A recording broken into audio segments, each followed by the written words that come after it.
Noong 2009, nakilala namin si Baek Soo-jang, isang driven straight isang mag-aaral na hindi kumukuha ng dumi sa sinuman. Binibuli siya ng mga kaklase niya, tinutulak siya tungkol sa kawalan niya ng ina, pera, o katayuan sa lipunan. Pero hindi si Soo-jang ang tipong umaatres. Lumalaban siya gamit ang matalas na dila at matigas na balat. Still, kahit dinadala niya ang sarili niya na parang hindi niya kailangan ng kahit sino, deep inside, she wished she wasn't so independent at baka may masasandalan siya. Isang unang pag-ibig na maaasahan kapag ang mga bagay ay naging mahirap. Sa bahay, ang kanyang nakababatang kapatid na si Suban ay ginugugol ang kanyang mga araw sa mga video game habang ang kanilang ama ay masyadong abala sa trabaho upang maging magulang. Naiwan si Soo-jang para kunin ang tamad, makulit na si Suban, magluto, at humahawak sa lahat. Nang marinig niyang tinutuya siya ng kanyang mga kaibigang gamer dahil sa pagiging mababang ranggo, nagpasya siyang pumasok. Nangako siyang i-level up siya sa loob lang ng 3 araw. Kahit na ang ibig sabihin nito ay araw at gabi na walang tulog. Habang naglalaro, nakikipagkumpetensya siya sa isang manlalaro na nagngangalang Black Dragon, isang 22 taong gulang na agad na binato siya ng lilem dahil sa pagiging 19 pa lang niya. At sumakay pa siya para iligtas siya sa kalagitnaan ng labanan.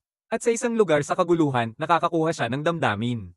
Iniimbitahan siya ng Black Dragon na sumali sa kanyang koponan, ang Fatal Attack na binubuo ng 3 pang manlalaro. Noong una, tinutukso nila siya para sa kanyang healer username. Ngunit nang ibunyag niya na siya ay isang babae, pinalitan niya ang kanyang hawakan sa strawberry, at ang mapaglarong panunukso sa pagitan nila ni Black Dragon ay tumitindi lamang. Ang kanilang in-game chemistry ay hindi napapansin. At si Soo-jang ay mahinang tinatangkilik ang atensyon. Habang patuloy silang naglalaro at nagte-text sa labas ng laro, nagsimulang magbonding ang dalawa sa mas malalim na antas. Binuksan niya ang tungkol sa kanyang buhay, inamin na wala siyang mga magulang at madalas na nakakaramdam ng pag-iisa. Nangangako silang nandyan sila para sa isa't isa, dahan-daang nahuhulog sa ritmo ng patuloy na pakikipag-chat at mga sesyon ng paglalaro sa gabi. Pagkatapos ay darating ang pinakahuling pagsubok habang nagpaplano ang team ng isang real-life team meetup kung saan makikita ang lahat sa karakter. Ang Ultimate Pro ay nakakatakot gaya ng kanyang avatar. Ang Q-tip ay nagbibigay ng emo vibes at ang Beanbag ay malambot at matamis. Lahat sila ay nagbibiro na ang Black Dragon ay hindi kailanman nagpapakita para sa mga ganitong uri ng mga kaganapan, ngunit naniniwala sila na gagawa siya ng eksepsyon para kay Soo-jang. Nang biglang sumulpot ang isang wannabe 15-year-old rockstar na may kasamang nakakatakot na performance at off-key na pag-awit, gumuho ang mundo ni Soo-jong dahil iyon ay Black Dragon, ipinahayag niya sa publiko ang kanyang pagmamahal sa harap ng lahat kasama ang kanyang mga nambubuli at hindi siya nahiya. Tinatawag niya itong pathetic at storms off, humiliated. Sa bahay, umiiyak sa kanyang unan, ipinahayag niya na ang kanyang unang pag-ibig ay hindi nakakahiya. Fast forward sa 2024, at si Soo-jong ay naging isang puwersa na dapat isaalang-alang sa mundo ng korporasyon. Kilala bilang isang director killer, siya. Pinalayas na ang 3 korap na direktor na hindi nakayanan ng kanyang walang BS na ugali. Iginagalang at kinatatakutan siya ng kanyang koponan at lahat ay naghahanda para sa pagdating ng kanilang susunod na malas na amo. Kasabay nito, si Ban Juyian, tagapagmana ng grupong Yansong at nag-iisang apo ng chairwoman, ay undercover na nag-uugat sa katiwalian ng korporasyon mula sa loob. Pinapanatili niya ang mababang profile sa publiko, itinatago ang kanyang pagmamahal sa musikang rock at nagsusumikap na protektahan ang imperyo ng pamilya. Ang susunod niyang assignment ay ang pumalit bilang bagong direktor ng Yongsan Department Store na siya ring departamento ng Soo-jangs. Ipinaalam sa kanya ng kanyang sekretarya na si Chief Kwan na gusto ng kanyang lola na dagdagan niya ang kita at benta ng tindahan. At dahil nasa mahalagang posisyon na siya, dapat na mas mahigpit niyang sundin ang mga alituntunin. Si Juan ay nakikitang naglalakad na may dalang malita habang inaalala ang mga alituntunin na dapat niyang sundin. Dapat siyang laging magmukhang perpekto sa publiko, huwag gumawa ng mga bagay na makakasira sa kanyang reputasyon, at sumuko sa personal na buhay na maaaring makasira sa kanyang imahe bilang isang ideal. Negosyante. Ang malita pala ay naglalaman ng pampalit na damit para kay Juyen na isinuot niya sa isang rock band concert. Habang siya ay sumasayaw, tinawag siya ni Chief Kwan tungkol sa isang emergency kasama ang kanyang lola. Habang nakikipagkarera sa ospital para sa kanyang lola, naaksidente si Juan na walang ibang tao kundi si Soo-jang. Pilit niyang tinatanggal ito, ngunit hindi siya nito binibitawan ng ganoon kadali. Sumakay siya sa kanyang sasakyan, determinadong tiyaking hindi siya scammer, at nauwi sa pagtatag sa ospital. Iniisip ni Juan na nakikilala niya siya habang iniisip niya na sinusubukan lang niyang manligaw. Frustrated, nadulas siya sa crowd. Dumedalo si Juyen sa isang libing ng mga empleyado kasama ang kanyang lola at pinapanood itong inaaliw ang anak ng namatay na manggagawa. Ang eksena ay nagpapakilo sa kanya habang nag-trigger ito ng isang flashback ng oras na sinisi niya siya sa pagkamatay ng kanyang ama. Siya ay lumalakad sa isang mahigpit na lubad mula noon, nabubuhay sa ilalim ng napakalaking presyon bilang kahalili. Sa bahay, sumilong siya sa kanyang lihim na otaku cave na nakatago sa likod ng isang makinis na pader sa kanyang designer bedroom, na tila ang tanging lugar na maaari niyang paghinga. Samantala, huminto si Sujong sa Ultimate Pro na ngayon ay nagpapatakbo ng isang restaurant at nagsimulang pagsamasamahin ang mga bagay-bagay at sinabing mayroong isang bagay tungkol kay Hua na parang pamilyar sa pakiramdam.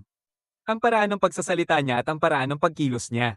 Ang kakilakilabot na realisasyon ay bumungad sa kanya na maaaring siya ay Black Dragon at hindi siya okay.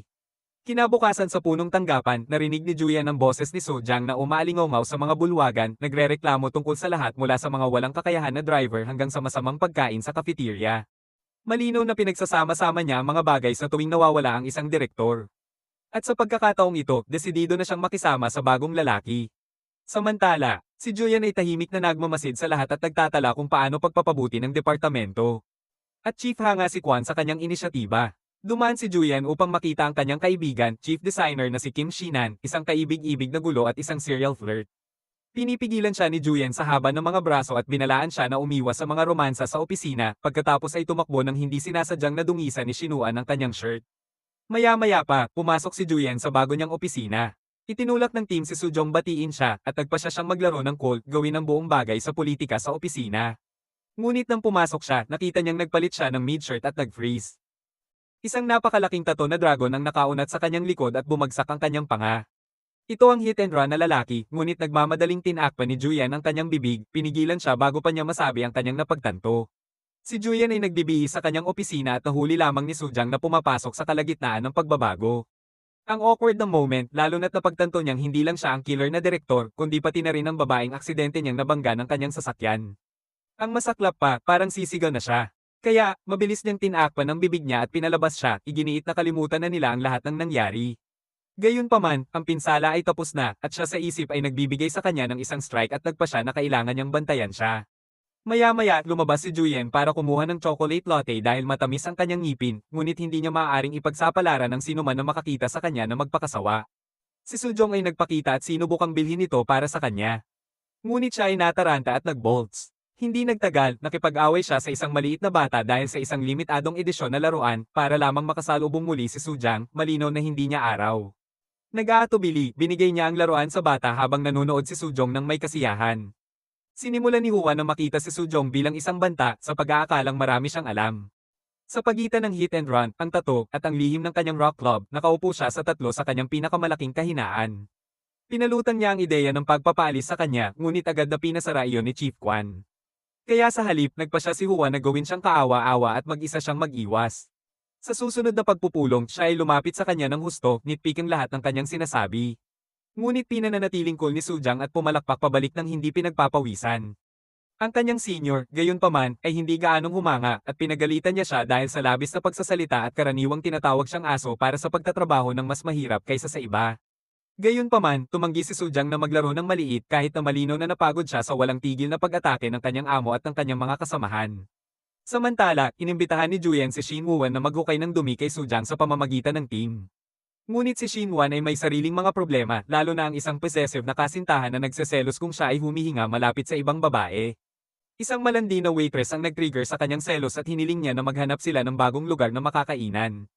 Habang nag-scroll sa Instagram para sa mga opsyon sa restaurant, napadpad si Shin Woo-won sa Ultimate Pros Restaurant at nakitang nakakaaliw ang kanyang mga kakaibang caption.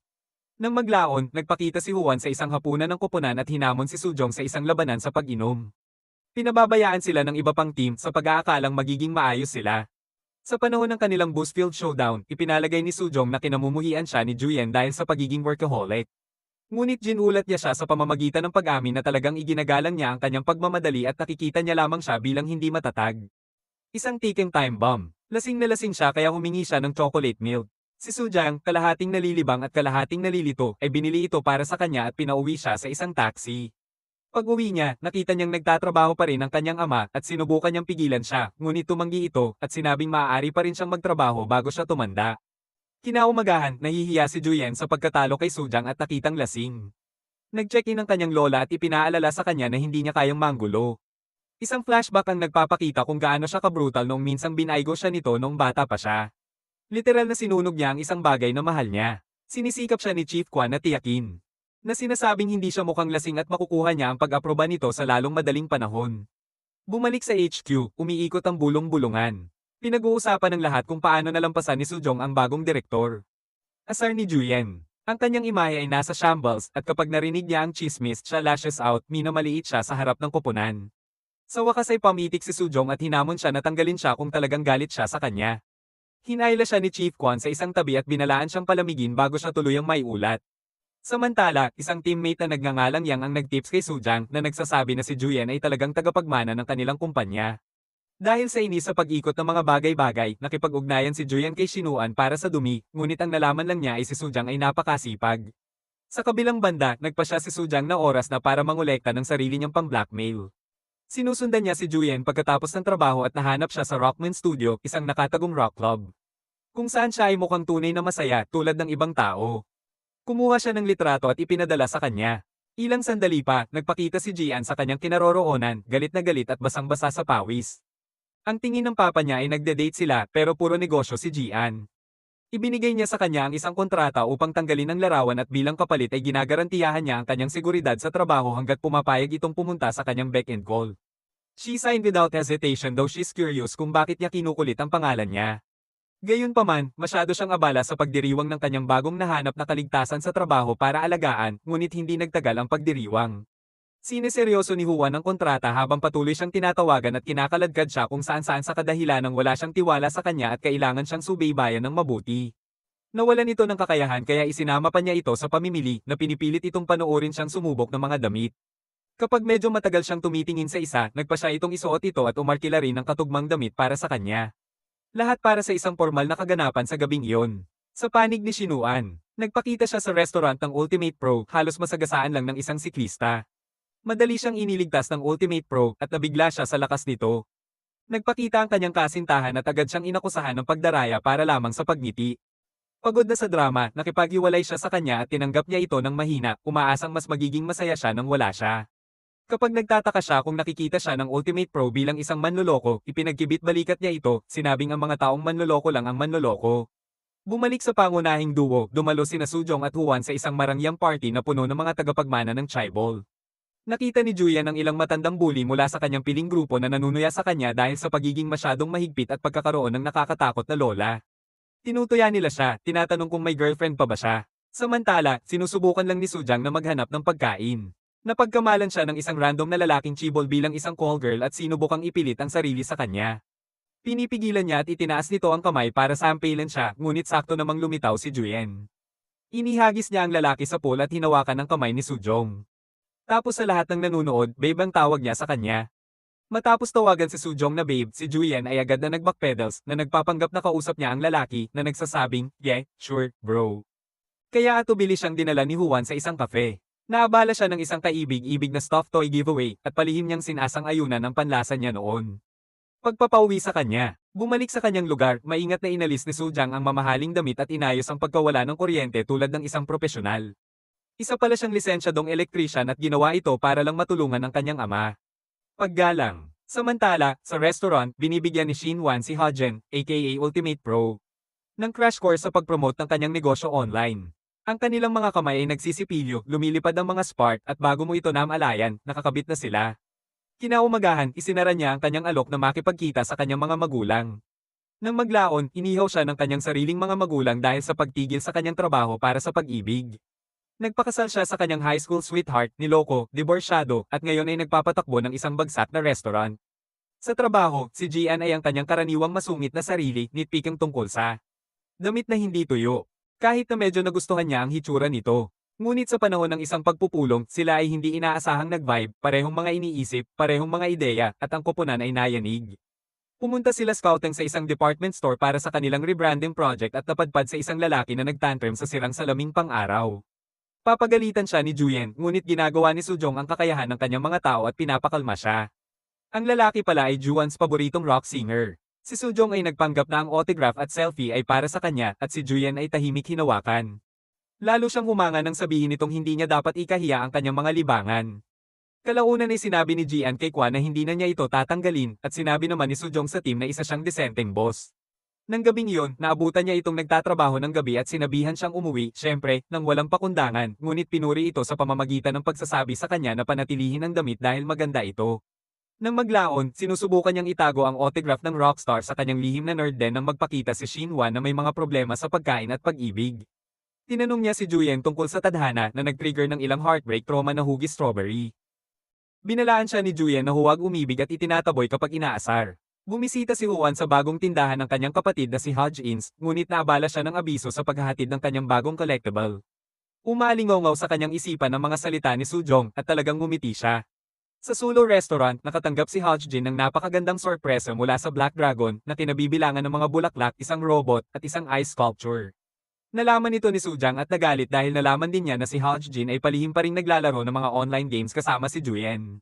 Sa trabaho, sina Sujong at Juyen ay sa wakas ay nagbobonding sila at napunta sila sa isang elevator at tinukso siya ni Sujong tungkol sa kanyang smartwatch. Hinawakan niya ang kanyang pulso. Nagiging tense ang mga pangyayari, nagtama ang mga mata nila at biglang pumasok si Kwan sa tamang oras upang masaksihan ang aksidenteng paghampas niya kay Juyen habang sinusubukang tumakas.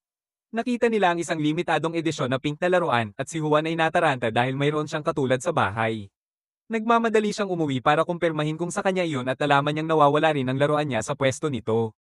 Habang siya ay nagpanik, isang flashback ang nagpapakita ng isang nakababatang Juyen na minsan ay umuwing malungkot matapos siyang tanggihan ni Sujong at ang kanyang mahigpit na lola ay nawala sa kanyang damit at mga laruan.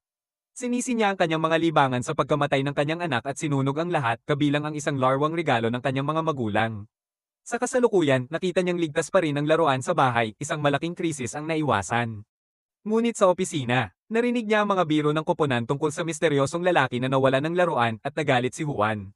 Tinawag niyang hypocrite si Sujong, sinabing may ibig sabihin sa kanya ang mabait na salita nito at ibinalik ang damit na isang problema dahil naibenta na niya ito. Si Juan ay umiikot na nagsasabing hindi niya kailangan ng mga kaibigan. Siya ay naaaliw sa pagdating ng kanyang bagong rave light na agad na namatay dahil sa isang sira plug. Karma. Nakahanap siya ng mataas na rating na tindahan ng hardware. Numero 1 hardware at nagpapadala ng kahilingan sa pagkumpuni. Naturally, ito ay kay Sujangs at siya ang tumanggap ng tawag. Si Juan ay nanonood mula sa kanyang garahe, sinusubukang manatiling hindi nagpapakilala, ngunit nakita ni Sujong ang autograph habang papasok siya sa sikretong silid at nahuli niya ang kanyang mukha sa CCTV. Siya sprints para pigilan siya, ngunit huli na ang lahat dahil binuksan na niya ang pinto at pumasok. Sa isang nakakasakit na pagbabalik tanaw, dinadala siya ng mga magulang ni Juyen sa isang anime event nang may bumangga sa kanila. Namatay sila at ang kanyang sipon bilang ice lola ay sinisisi siya sa aksidente. Isang araw, nahuli niya itong umiiyak at mula sa sandaling iyon, dinadala niya ang pagkakasala, determinadong makuha ang kanyang pag-aproba. Flash forward sa kasalukuyan. Sinubukan ni Gian na maglaro sa pamamagitan ng pagsasabing ang silid ng otako na napadpad ni Sujong ay pag-aari ng kanyang pamangkin. Bagamat hindi niya ito binibili, imbes na ay ihaw siya, natutuwa raw siyang nakilala niya ang nakatagong bahaging ito ng kanya. Kapag bigla siyang natapilok, nahuhuli siya. Inayos niya ang sirang plug nito. Gaya ng dati, isang reyna na may toolkit at nang umamin siya na ibinente niya ang hiniram na damit, nakakagulat na sinabi niyang kaya niya itong panatilihin. Pagkatapos ay nakatanggap siya ng isang tawag na ang kanyang ama ay nabali ang kanyang bukom-bukom. Pinipilit ni Juya na ihatid siya sa ospital, inaasikaso ang mga bayarin na parang boss at i-upgrade pa nga si Mr. pabalik sa VIP ward. Bago umalis, naabutan niya itong tahimik na lumuluha. Mamaya, nag-text siya sa kanya ng isang malambot na pasasalamat. Ipasok ang kapatid ni Sujong, si Suban, ang paglalakad, nagsasalita ng kaguluhan. Nag-aaral siya para sa civil exam at pagiging isang tipikal na nakakainis na kapatid. Tinutokso siya tungkol sa posibleng pakikipag-date sa kanyang amo. Pero kinikilabutan siya dahil kasing edad niya si Juyen. Kalaunan ay nagpakita si Juan ng mga regalo para sa kanyang ama at ang parehong stuffed toy na minsan niyang hinangaan na isa rin sa ibinigay sa kanya ng kanyang mga magulang. Samantala, sa opisina, nalaglag ang panga ng koponan nang ang isang matandang babae ay nag-claim ng isang pambihirang laruan mula sa kanilang departamento. Lumalabas na hindi lang ito laro ng mga bata. Sa bahay, ang pamilya Bay ay may ilang tunay na matamis na sandali. Nag-aalok si Suban na tumulong sa pag-aalaga sa kanilang ama para hindi masunog si Sujang. Kinuha niya ang kanyang toolkit mula sa kinaroroonan ni Juyen at sinubukang bayaran siya para sa pagkasira ng pananamit ngunit hindi niya ito tatanggapin.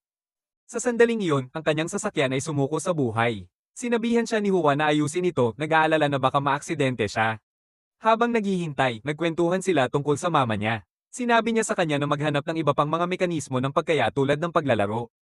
Inamin niya na dati siyang naglalaro hanggang sa na-scam siya. Dahil tumatagal ang pag-aayos, pinahiram siya ni Juyen ng marangyang kotse na atubili niyang tinanggap. Pupunta si Juyen sa isang pulong, ngunit ibinaba ng isang bata ang kanyang tablet at sinira ito kasama ng nag-iisang digital na kopya ng isang kritikal na ulat sa trabaho. Sinusubukan niyang ibulong ang password ng kanyang computer kay Sujang, ngunit hindi niya ito naririnig. Sa pagkabigo, sumigaw siya, "Orowa ako madada." Oo, isang sanggunian ng Dragon Ball Z na isang uri ng cringy, ngunit gumagana ito.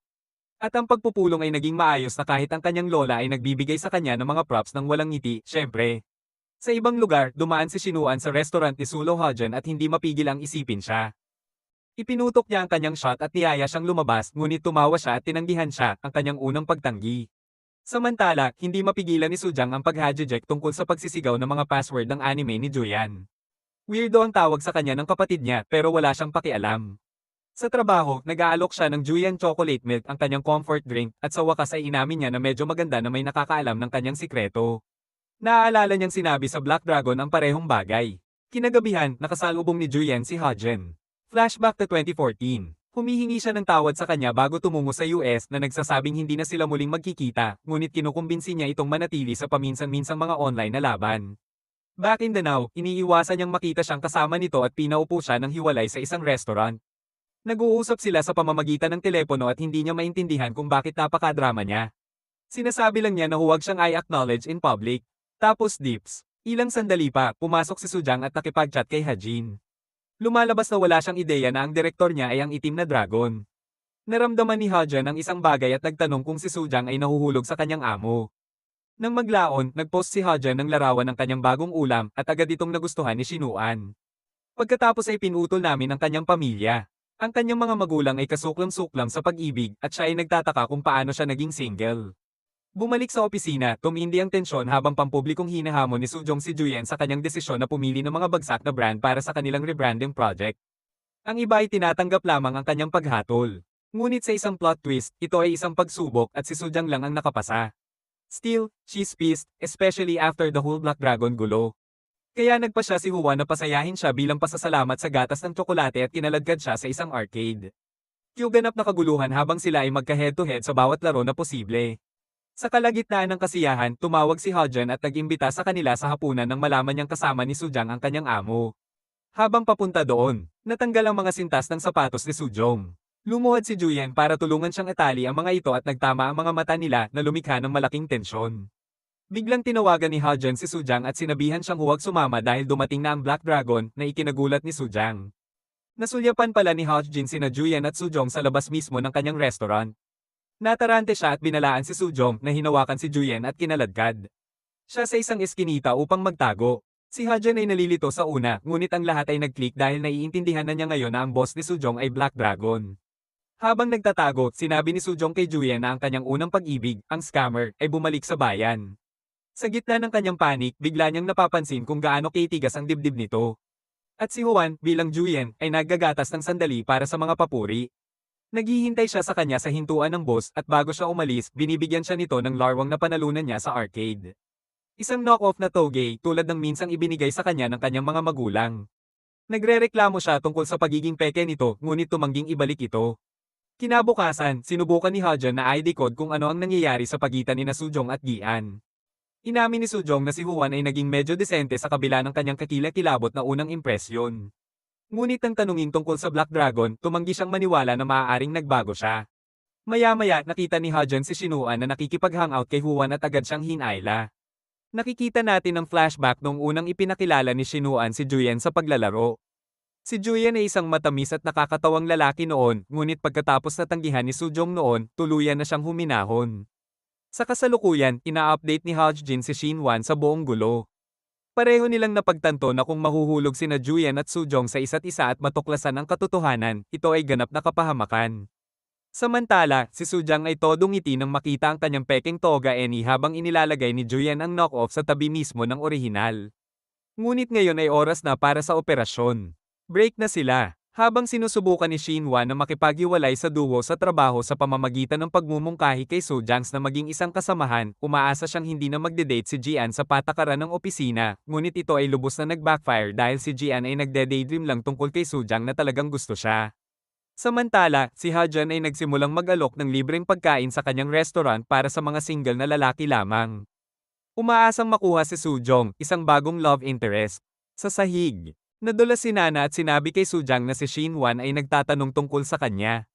Nagtataka, si Sujang ay nag-set up ng isang pulong sa kanya. Siyempre, nalaman nito ni Juan at agad na umiral. Dumating siya sa kafe sa tamang oras upang makita itong nakangiti, ipinagpalagay ang pinakamasama at lumalayo na nalulungkot. Ngunit sa tingin ni Sujang ay sinasabotahe siya ni Shinuan at direktang hinarap siya. Samantala, si Julian ay nababaliw pa rin tungkol sa kanyang kadate at sumusulpot sa kanyang lugar nang hindi ipinapalem. Binalaan niya siya na si Shinuan ay isang manlalaro at siya ay mas nararapat. Naantig siya sa pag-aalala at nilinaw ang hindi pagkakaunawaan. Mapaglaro niyang tinatanong kung ano ang mangyayari kung gusto niya si Shinuan.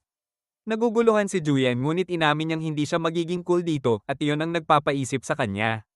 Sa trabaho, galit na galit si Sujong nang palitan ng kanilang boss ang tatak ng sakahan ng Gangon mula sa lineup ng revamp. Hinahamon siyang kumbinsihin si Gangon ng personal, isang halos imposibleng gawain dahil hindi pa sila nakipagsosyo sa anumang korporasyon dati. Si Juan ay nabighani at nagpakita sa kanayunan sa tamang oras. Sa kasamaang palad, galit si CEO ng Gangon sa chaos, kaya awkward na ipinakilala ni Sujang si Juyen bilang kanyang nakababatang kapatid. Makinis. Mamaya, siya nagulat na sinundan siya nito hanggang doon.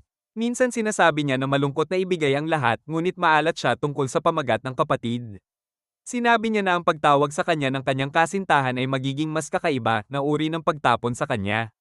Para mapagtagumpayan si Anne, pareho silang tumalon sa mga gawain sa bukid.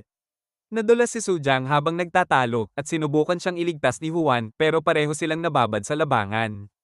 Classic rom-com gulo. Bumalik sa lungsod, binisita ni Shinwan si Hajan para magluto ng plan B sa halip, nalilihis sila sa pamamagitan ng pagbubuklod sa mga libro. Sa pagtatapos nito, wala pa rin silang plano at kakaibang maliit na vibe ang nabubuo. Bumalik sa nayon, inanyayahan ni Anne sina Sujang at Juyen sa hapunan. Hindi mapigilan ng mag-asawa ang pagtatalo, lalo na sa mapait na side dish. Si Juyen ay patuloy na tinatawag siyang Nuna na lubos na nakakainis sa kanya. Ngunit nang makatanggap si Anne ng tawag mula sa kanyang apo, na-touch si Juyen sa kung gaano kalaki mahal niya ang bata. Ginagamit ni Sujang ang sandali para ipahayag na hindi kailangang maging uso si Ganghan. Kailangan lang nilang umunlad para sa kanilang pamilya. Nang maglaon, hindi namamalayang umiinom si Sujang ng matapang na gawang bahay na alak. Huli na nang napagtanto ni Juan at ngayon ay hindi na sila makakabalik. Inalok sila ni Anne ng sleepover. Nang makatulog na si Anne, lumabas ang dalawa habang nakatingin sa mga bituin. Nagpahayag si Sujang tungkol sa pananakot noong bata dahil sa kawalan ng ina at patuloy na nararamdaman ang pangangailangang patunayan ng sarili. Ganap na gets ito ni Juyen dahil pareho na silang napagdaanan. Nagbibiro sila tungkol sa kanilang sinumpaang unang pag-ibig at toast sa kanilang kapwa-troma. Tumawag si Hajan para tingnan sila, ngunit tinawanan ito ni Sujang at sinabing nakikita niya si Juyen na parang nakikita niya si Suban, ibang lalaki lang, hindi isang taong gusto niya. Narinig ni Juyen at halatang nasaktan. Maya-maya ay sumandal si Juyen sa paghalik sa kanya at tinanong kung hindi pa rin ba niya ito nakikita bilang isang lalaki at pagkatapos ay hahalikan siya muli. Buong magdamag na natutulog si Sujong, paulit-ulit na nilalaro ang halik. She's obvious flustered, habang si Juyen ay hindi rin natutulog. Sa umaga, niyaya niya itong maglakad-lakad na nakakabigay puri sa kanya, bagamat nag-iisip na ito ng mga paraan upang malumanay na tanggihan siya dahil hindi niya ito nakikita sa ganoong paraan. Dinala niya siya sa isang bukal at iginiit na subukan niya ang tubig. Siya ay masayahin at mainit at kapag siya ay nadulas, nahuhuli siya nito, ngunit bigla na lamang niya itong itinulak palayo na lalo lamang siyang ikanalito. Bumalik sa nayon, sumang-ayon si CEO An na makipagsosyo kay Yung Song.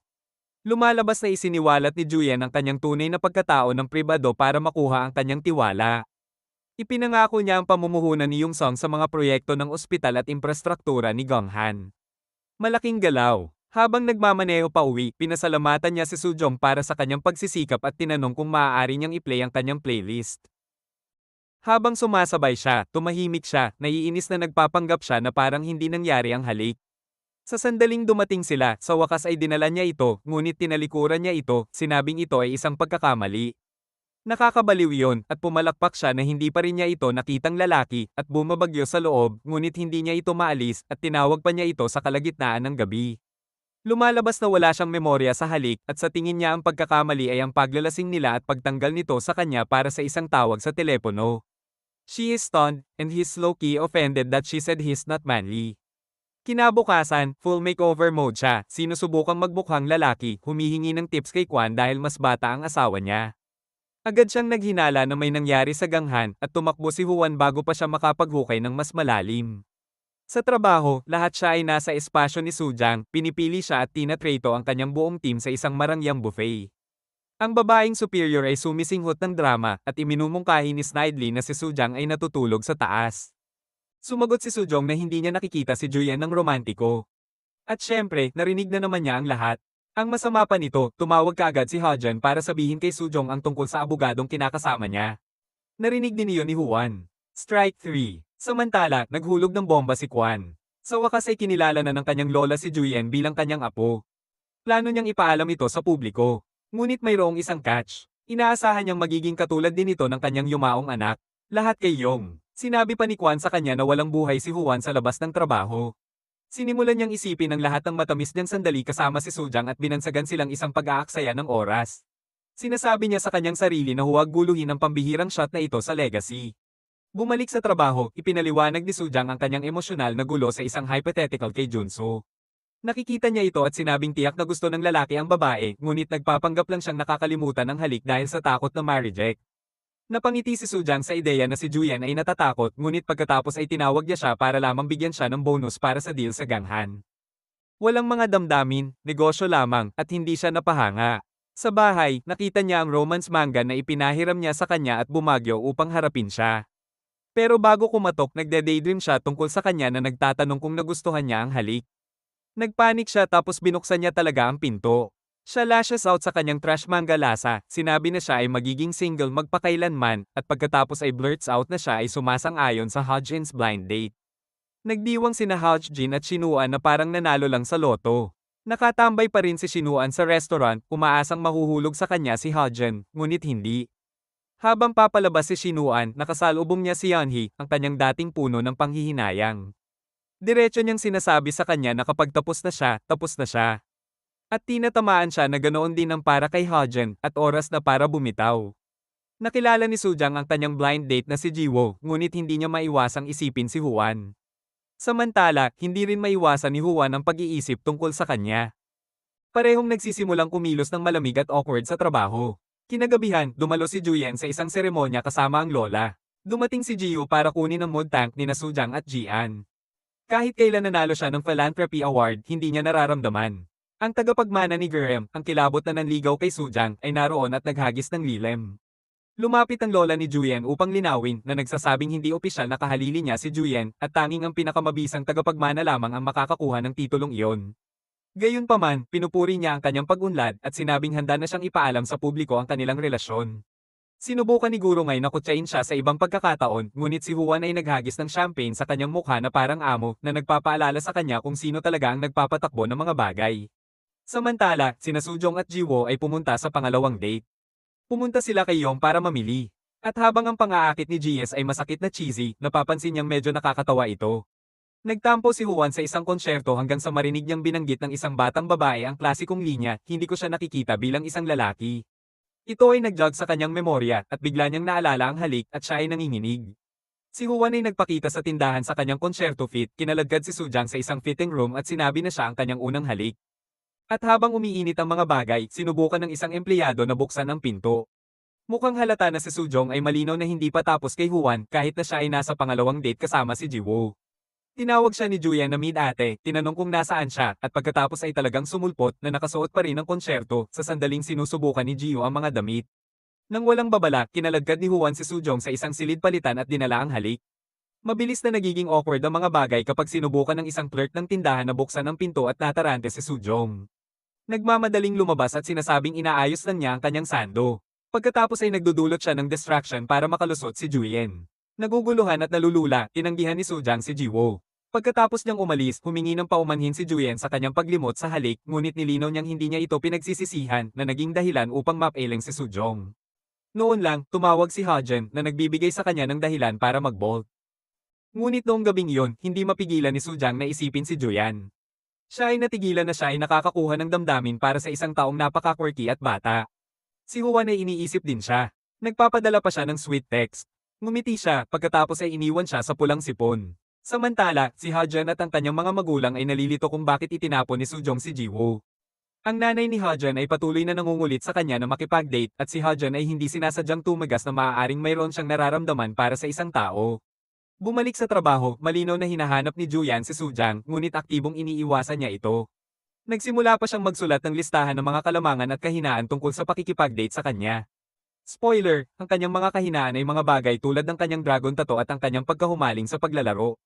Pagkatapos ay nagiging magulo ang mga bagay dahil opisyal na ibinunyag si Juyen bilang apo ni Chairwoman Ban at sumasabog ang internet.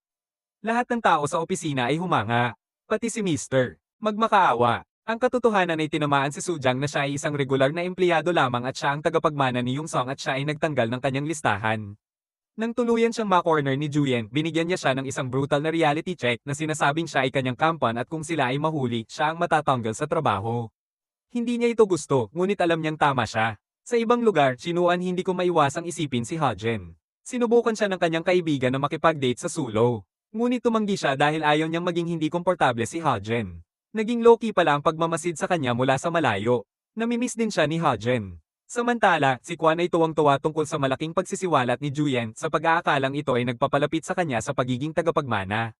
Ngunit napagtanto lang ni Juyen na kung kailangan niyang pumili sa pagitan ni Sujang at ng kumpanya, masasaktan ito sa alinmang paraan. Kapag si Shinuan ay lasing na umiyak kay Hajin. Sa isang pagkakataon, lubos itong nakuha ni Huan. Bumalik sa opisina, sinusubukan ni Juyen na maglaro ngunit hindi niya maiwasang panoorin si Sujang. Sinabi niya sa kanya na mayroon siyang kadate ngunit hindi niya sasabihin kung sino ang kasama nito. Nagpapakita pa rin ang lalaki para lamang makita siyang kumakain ng tanghalian kasama ang kanyang pamilya. Malugod siyang tinatanggap ng mga bayak. Siya ang nagbabayad ng bill. Sa pagtatapos ng gabi, binigay sa kanya ni Suban ang klasikong pananakit sa kanya at ang iyong patay na pananalita. At nangako si Huwa na hindi niya sisirain ang puso ni Sujang. Ngunit ang mga bagay ay nagiging dicey dahil hindi sinasadyang hinayaan ito ng kanyang kasambahay na dumulas sa chairwoman na hindi siya papayagan ni Huwa na linisin ang kanyang pag-aaral.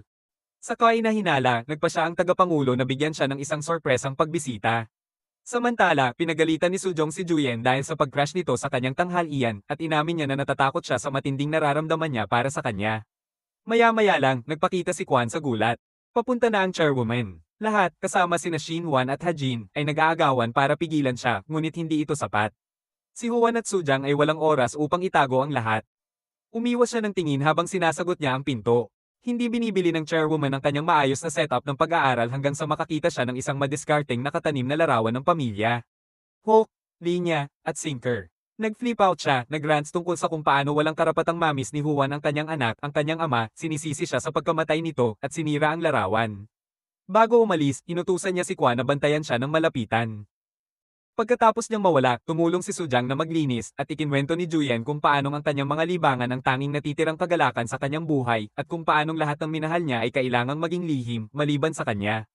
Hindi na niya kayang itago ang nararamdaman para dito. Umuwi si Sujang na malalim ang iniisip at napansin ng kanyang ama na masama ang tingin niya, ngunit tiniyak niyang hindi ito tungkol sa kanya. Paulit-ulit niyang iniisip ang lahat ng matamis na sandali kasama si Juyen at sa wakas ay napagpasyahan niya. Tumakbo siya para hanapin siya at nakita siya sa may fountain. Tinatanong niya kung okay lang ba siya sa panganib na ma-expose. Sabi niya oo at umamin siya na gusto niya rin siya. Pagkatapos ay naghalikan sila at sa attic ng kanyang bahay, nakita namin ang mga gamit ni Juyen na nakatago na may isang kahon na may label na itim na dragon. Sina Juyen at Sujang ay nagbabahagi ng mga ngiti at mahinang pagtawa. Nag-aalangan siyang hawakan ng kamay niya pero nangunguna siya. Naglilibot sila papasok mga lupon. Nagpapalitan ng magaan na pag-uusap ngunit sa tuwing malapit nilang matuklasan ang kanilang nakabahaging kasaysayan ng paglalaro, may pumuputol sa kanila o isang tao. Si Sujang, hindi sigurado sa kanilang pagbabago, ay patuloy na umaatres o nagtatago ng kanyang nararamdaman. Habang naghihiwalay sila, gumawa ng rock and roll hand sign si Juyen. Tumawa siya at sinabi nito sa kanya ang ibig sabihin nito ay mahal kita sa sign language. Mamaya, pinadalhan niya siya ng selfie na gumagawa ng parehong kilos at talagang kumikinang siya. Sa ibang lugar, nilapitan ni CEO Lai Hyong si Hajin, ngunit mariin niyang isinara ang anumang ideya ng romansa at lumayo.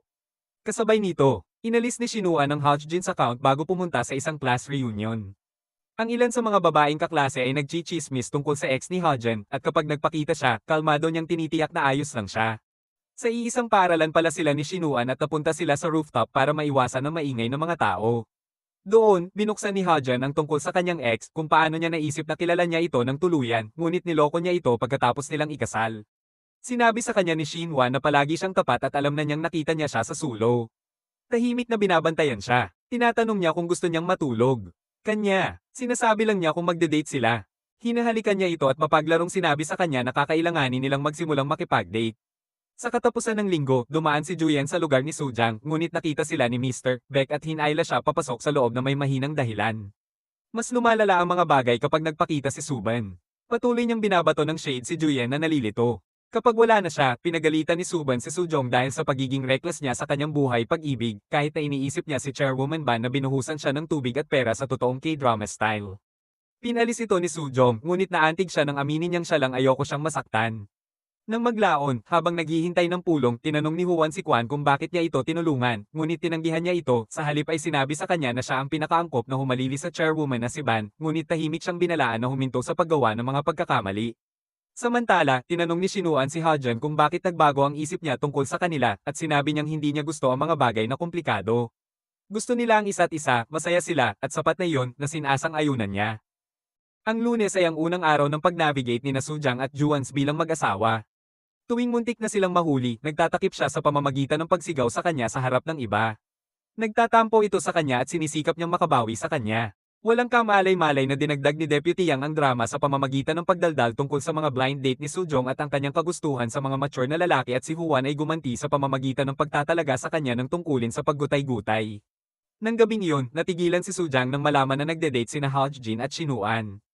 Habang nag-uusap sila, nagbibiro ang matandang mag-asawa tungkol sa pagkagusto ni Julian sa mga matatamis at mapagmahal na babae, lahat ng bagay ay hindi si Sujang at nakakainis ito sa kanya. Nagiging tense ang mga bagay sa trabaho kapag nagtalo ang dalawang sales team. Pumasok si Julian, pinatahimik ang lahat at pinupuri ang trabaho ni Sujong. Ngunit kapag umalis na ang lahat, inakusahan na naman siya ng kanyang superior na nakitulog sa kanya. Sa kanilang unang tamang date, napagtanto ni Juan na hindi niya maisuot ang gusto niya. Si Sujong ay nagsasave ng araw sa magkatugmang couple outfits na akma pa rin sa imahe ng Chable.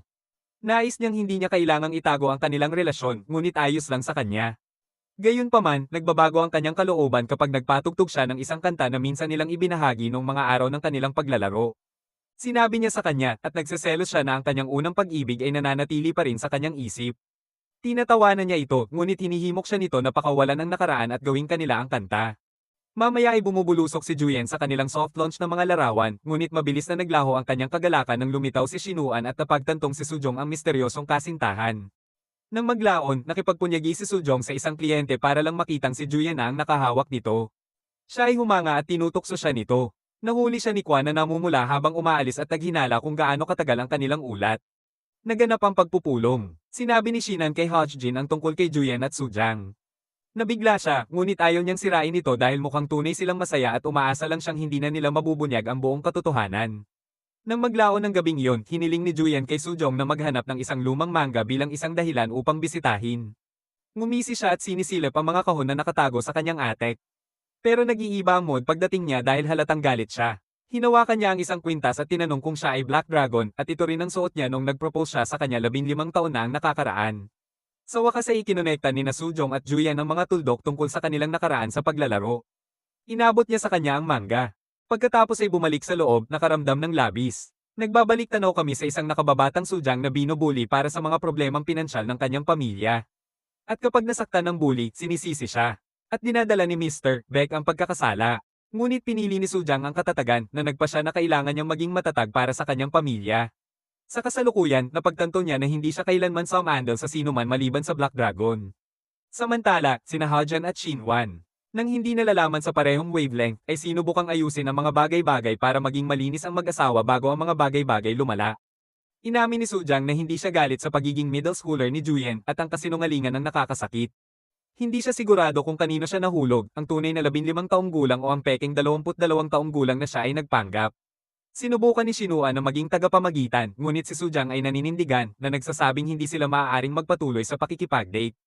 Nadurog si Juyen, iniisip na maaari nilang ituloy ang kanilang nakakahiyang kwento ng pag-ibig ng magkasama, ngunit nakikita ni Hajan si Sujang sa paniniwalang natatakot lang siyang buksan muli ang mga lumang sugat. Kinabukasan, sinubukan ni Jian na maging cool sa trabaho, ngunit nauwi sa paghaharap sa kanya. Humingi siya ng tawad, umaasang makikita niya na nagbago siya. Ngunit kapag hindi siya kumikibo, pumipisil siya na tinatawag siyang walang puso. Ibinabalik niya yon kung hindi siya nagbago, kaya bakit siya maniniwala na siya ay Julian Spiral, umiinom kasama si Shinuan, sa wakas ay napagtanto kung gaano siya kalalim ng kanyang pagsisinungaling. Pagkatapos ay lumapot ang balangkas habang ang larawan niya na kumakain kasama ang pamilyang Beck ay tumama sa internet na ipinari sa isang maanghang na tsismis na pinakasalan siya ni Sujong. Ang opisina ay boss ng tsismis at ang kanyang babaeng superior ay mukhang hindi mapakali. Sinubukan ni Juan na ipaliwanag ang run-in to, ngunit hindi ito binibili ng kanyang lola at hiniling niyang tanggalin si Sujong. Humakbang si Juyen upang pigilan ito, ngunit nang makaalis na siya, lumingon si Chairwoman Ban kay Kwan at inutusan siyang tumalon. Nag-aalala matapos marinig ang tungkol sa komprontasyon, sinuri ni Sujang si Juyen, ngunit malamig niyang inalis ito, ipinaalala sa kanya na hindi na sila magkasama. Natigilan siya sa biglaang paglayo nito. Nang gabing iyon, nagsimulang bumuhos ang ulan at nagmamadaling lumabas si Sujang para bumili ng payong, ngunit hindi niya maiwasang isipin si Juyen tungkol sa kantang ibinahagi nila sa sandaling hiniling niya sa kanya na manirahan sa ngayon. Ang mga luha ay nagsimulang bumagsak at ang mga bayak na lalaki ay natapon sa kanyang biglaang pagkasira. Gustong harapin ni Suban si Juyan, ngunit inamin ni Sujang na tinapos niya ang mga bagay-bagay at humingi siya ng tawad kay Mr. Bayek dahil sa hindi niya pagiging mas malakas. Samantala, pabalik sa opisina, tahimik na may dalang payong si Juan, malinaw na papunta sa kanya, ngunit pinigilan ang sarili. Kinaumagahan, makapal ang tensyon sa trabaho, ngunit nakikita ito ni Deputy Yang bilang isang pagpapala. Siguro ngayon ay sa wakas ay mamatay ang mga chismis. Sa sulo, nasa likod nito si Shin Wan, naglilinis. Nakonsensya si Hajen, ngunit iginiit niya na gusto lang niyang mapalapit sa kanya kahit na kaya niya. Pareho silang nag-aalala kay Juan at Sujang, lalo na sa mga chismis na patuloy pa ring umiikot. Lumipas ang mga araw at pareho silang nagsisikap na mag-move on, nagpapanggap na okay sila, ngunit hindi. Isang gabi, nadatnan niya itong natutulog at dahan-daang ipinatong ang ulo nito para sa kanya, hindi napigilan ang sarili. Kinabukasan, late na nagpakita si Juan, halatang masama ang pakiramdam. Ginampanan nito ni Sujong bilang pag-aalalang nauugnay sa trabaho, tinanong si Kwan kung nasaan siya, at napailing siya nang marinig na hindi ito kumakain o nagpapahinga. Ang mas malala pa ay magagalit ang chairwoman kung alam niyang inilalagay niya sa panganib ang kumpanya sa pamamagitan ng pagkakasakit. Samantala, si Juyen, na halos hindi na nakatayo, ay sumusubok pa ring umalis para magtrabaho. Sinubukan ni Sujang na umiwas dito, ngunit nakuha ng kanyang puso ang pinakamahusay sa kanya at sumugod siya sa kanyang lugar. Nakita ito ni Kwan at tinawag niya ang chairwoman na si Ban. Dumating si Sujang upang makita si Juyen na walang malay sa sahig. Niyakap niya siya at humingi ng tawad, sa wakas ay kinikilala ang kanyang sakit. Nagising siya, pinipigilan siya sa pag-alis at nagpapasalamat sa kanyang pagmamahal sa kanya. Hindi niya ito pinagsisisihan kahit isang segundo. Inamin niya na mahal niya pa rin siya. At naghalikan sila. Pagkatapos, sa isang suntok, si Juan ay nakatanggap ng abiso na siya ay tinanggal at ang opisina ay tahimik na nanunood habang ang kanyang mesa ay inalis. Isang gabi, nadatnan niya itong natutulog at dahan-daang ipinatong ang ulo nito para sa kanya, hindi napigilan ang sarili. Kinabukasan, late na nagpakita si Juan, halatang masama ang pakiramdam. Ginampanan nito ni Sujong bilang pag-aalalang nauugnay sa trabaho, tinanong si Kwan kung nasaan siya, at napailing siya nang marinig na hindi ito kumakain o nagpapahinga. Ang mas malala pa ay magagalit ang chairwoman kung alam niyang inilalagay niya sa panganib ang kumpanya sa pamamagitan ng pagkakasakit. Samantala, si Juyen, na halos hindi na nakatayo, ay sumusubok pa ring umalis para magtrabaho. Sinubukan ni Sujang na umiwas dito, ngunit nakuha ng kanyang puso ang pinakamahusay sa kanya at sumugod siya sa kanyang lugar. Nakita ito ni Kwan at tinawag niya ang chairwoman na si Ban. Dumating si Sujang upang makita si Juyen na walang malay sa sahig. Niyakap niya siya at humingi ng tawad, sa wakas ay kinikilala ang kanyang sakit. Nagising siya, pinipigilan siya sa pag-alis at nagpapasalamat sa kanyang pagmamahal sa kanya. Hindi niya ito pinagsisisihan kahit isang segundo. Inamin niya na mahal niya pa rin siya. At naghalikan sila. Pagkatapos, sa isang suntok, si Juan ay nakatanggap ng abiso na siya ay tinanggal at ang opisina ay tahimik na nanunood habang ang kanyang mesa ay inalis.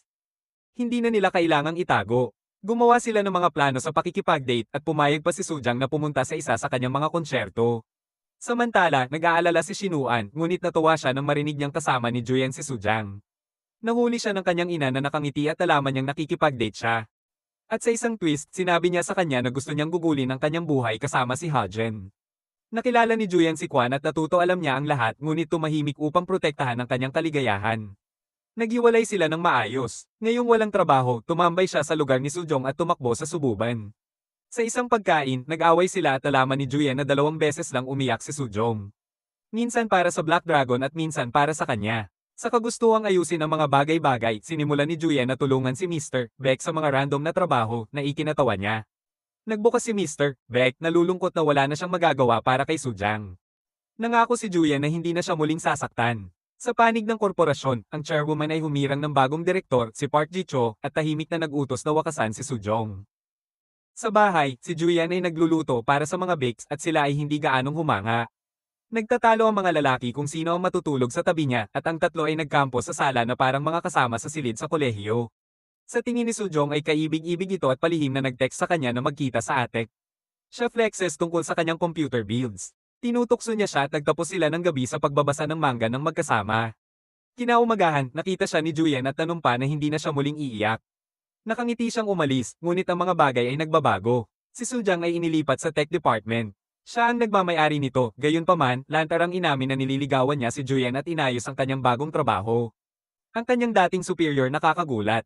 Masama ang pakiramdam at inamin pa niya na ang hindi niya gusto kay Soo-jang ay nagmula sa selos sa kanyang etika sa trabaho. Sina Shinuan at Hajun ay may sariling kaguluhan na namumuo.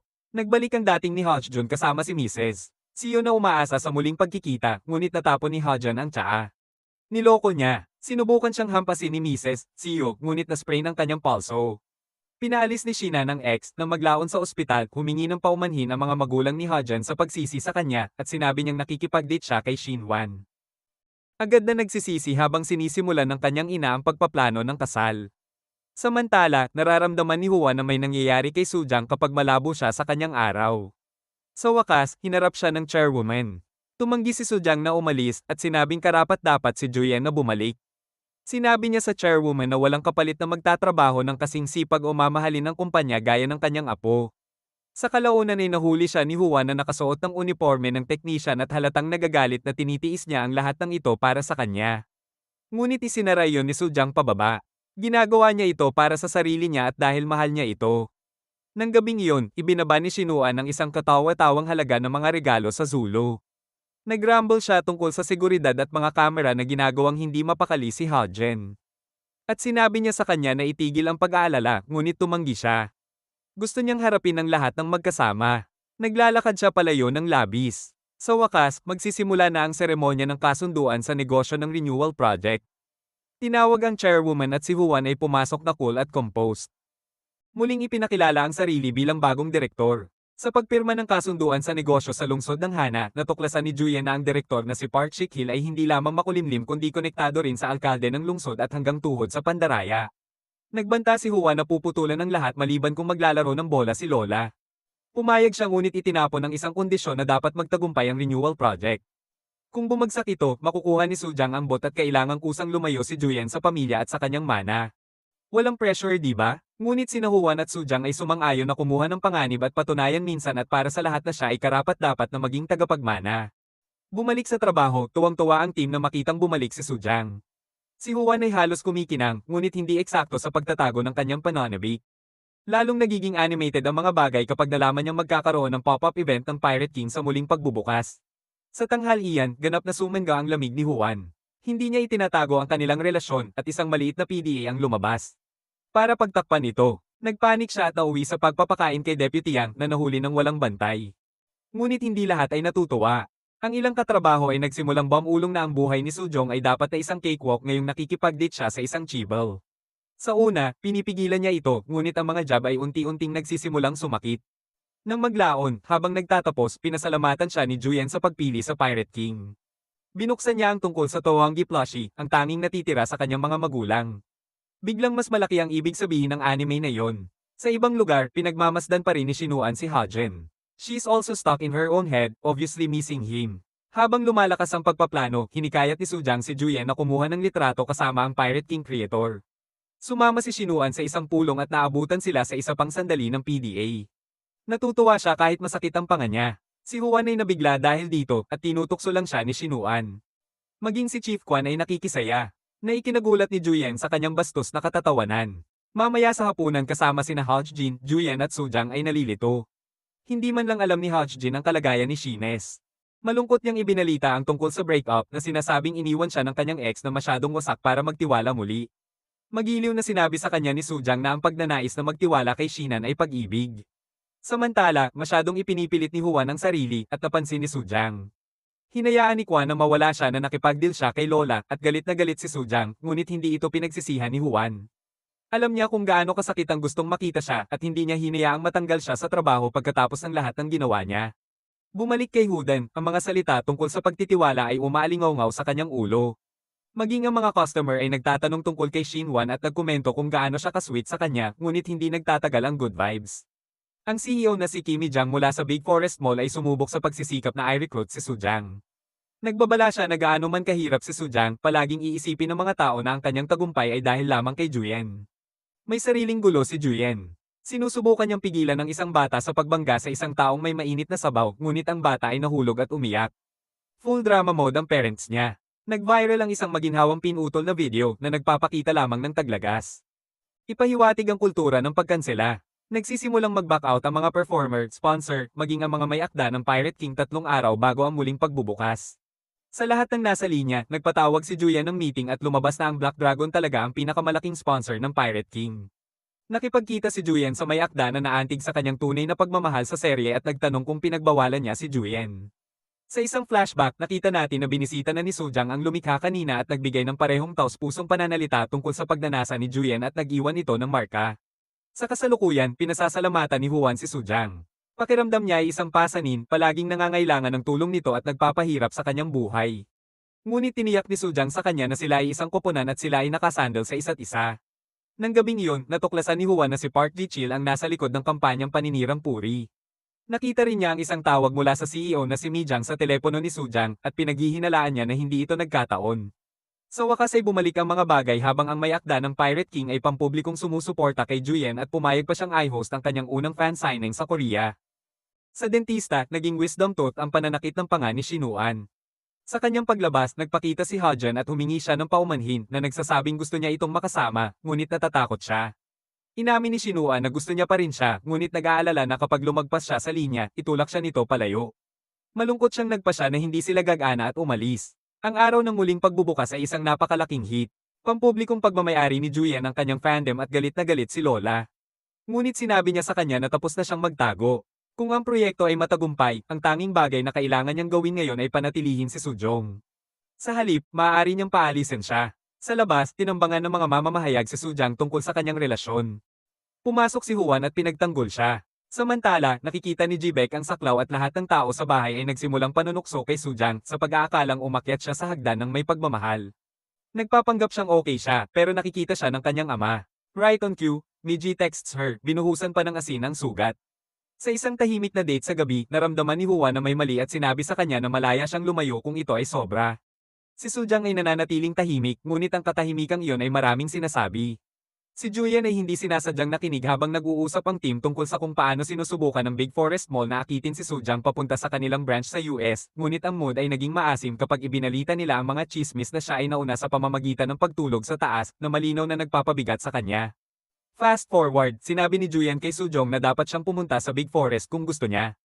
Ang katotohanan na ito ay sa US at maaaring siya ay pupunta para sa kabutihan ay hindi mukhang face sa kanya.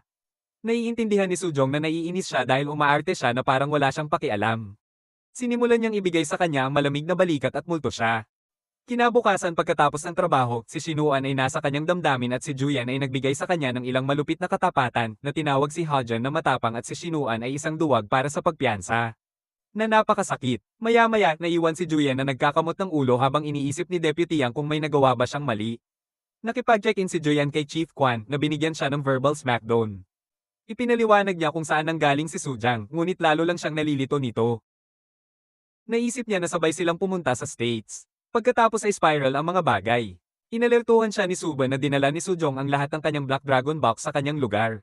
Nagmamadali siyang umuwi, nagpanic, only to find his apartment decked out with all his childhood faves, manga, action figures, you name it. Gusto niya pala siyang sorpresahin. Kaya pala siya nagmulto. Gumawa pa siya ng pagkain na inspirasyon ng Pirate King.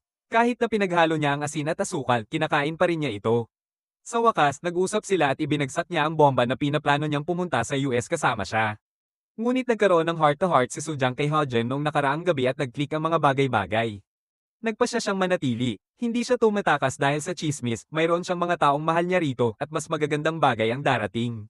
Samantala, nalasing si Shinuan na tumawag kay Hajan at salamat sa isang hindi sinasadyang speakerphone moment ipinagtapat na mahal niya siya at nagsisisi sa pagiging duwag.